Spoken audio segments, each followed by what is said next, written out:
Hi, the title of this video is Shy People Can't Have Empathy for Strangers, or Don't Have Empathy for Strangers. I know that's maybe a controversial or maybe rage-baiting title, because I know when I've been a shy person for pretty much my whole life, and I'm a lot less shy now. But looking back, especially with something that happened today, or not today, but Saturday, I went over to a friend's house, and we went to a lab to get some blood drawn for him. And then we went to Nordstrom's later, and both times I was talking with some strangers, and it was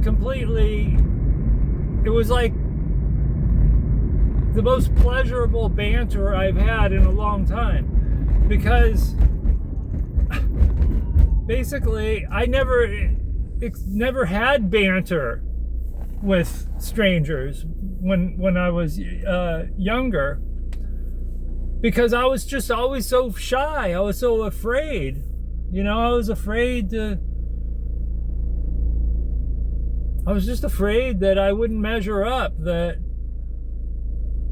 they wouldn't like me, that they would hurt me, that they would insult me, dominate me, ridicule me. So I had these walls up, and it wasn't like me doing it. It was like my nervous system was doing it. Because I remember when I was young, a teenager. See, I was shy, but I put on an aloof attitude. Oh, I don't care. It's like I didn't go, I don't care what people think. I just don't want to talk to you. I just act like that. But the truth is, and I didn't want to talk to him, not because I didn't necessarily not want to talk to him. It's just because I was afraid of this nervous system going crazy, and I was afraid of pain. So I would sometimes be, like I said, I would mask my shyness with aloofness, but sometimes I'd be like forced in a situation, like in a car with a stranger. Usually it was like a girl, especially if they were like interested in me, because I'm trans, so I was like in male mode back then. And if they were like interested in me, I didn't know what to do, because I wasn't heterosexual, I'm asexual, but also I was trans. So it was like all these different pathways, what to talk about. I didn't know what to talk to them. They would come in, they'd say, they'd act like, they wanted to like flirt, and I just shut down. I didn't know what to do. And it was freaked out. And inside me, I'd be like, speak, do something. But that just made things worse. And it was just a horrible experience. And that kind of thing would make me even more shy. So it's like a self-reinforcing loop. And it was terrible. But the thing of it is when I'm shut down like that, how can I be empathic to that other person?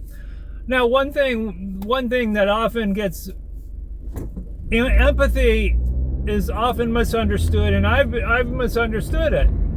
Empathy is not just the big stuff, like somebody dies, you say, I'm sorry that happened to you, you give them space or whatever. That's kind of like more like performative empathy.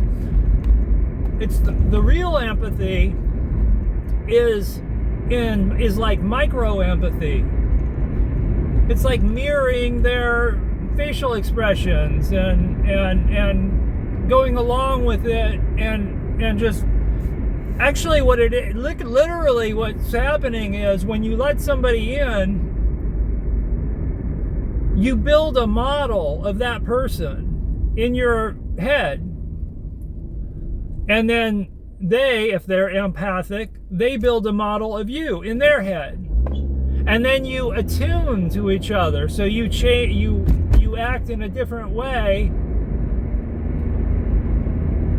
because of how they're acting, and they notice it, and they see it, and they feel it, and it feels like we have a connection. And this is that magic empathy stuff.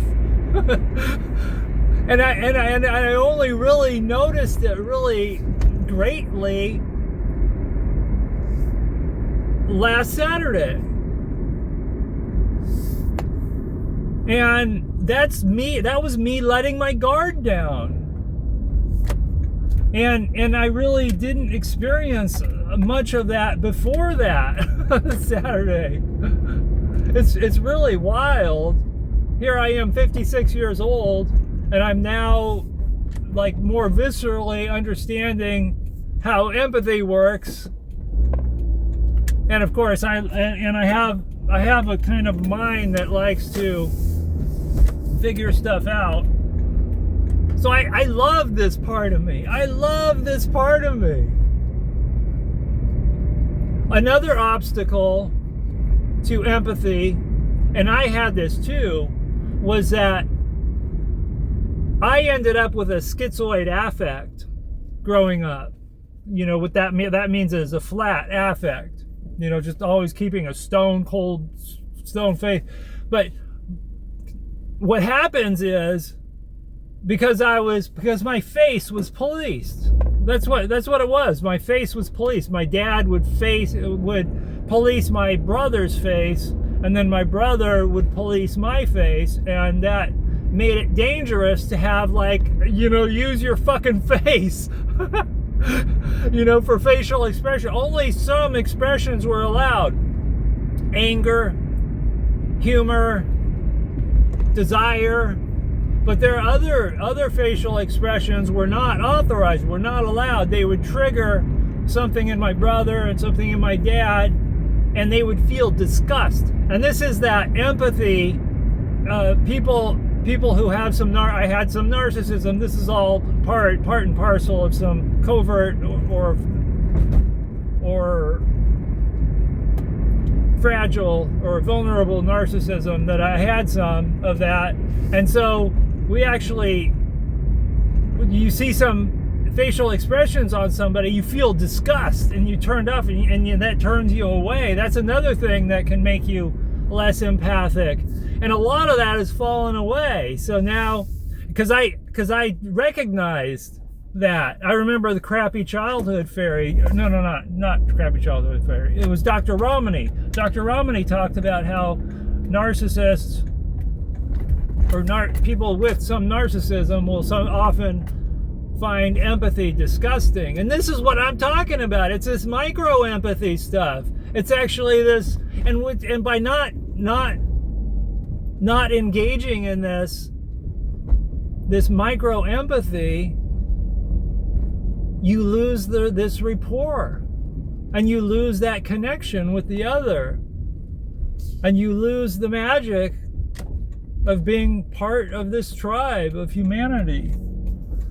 Now, this is all over the place, right? It started with shyness, and you can't have empathy if you're shy, or it's hard. You can have empathy for others once you let them in. So you can have empathy for your family and your friends and stuff like that, because they're pre-qualified. But you can't have empathy for strangers because you can't let them in, and so you can't get attuned with them. It's amazing. This work, the work of looking within, it is the most wonderful thing. It's the most wonderful path. It's such an amazing blessing. I'm so lucky to have won this lottery. I still got all sorts of problems, but you know, this is one more data point, you know? One more thing that, you know, the pieces are coming together.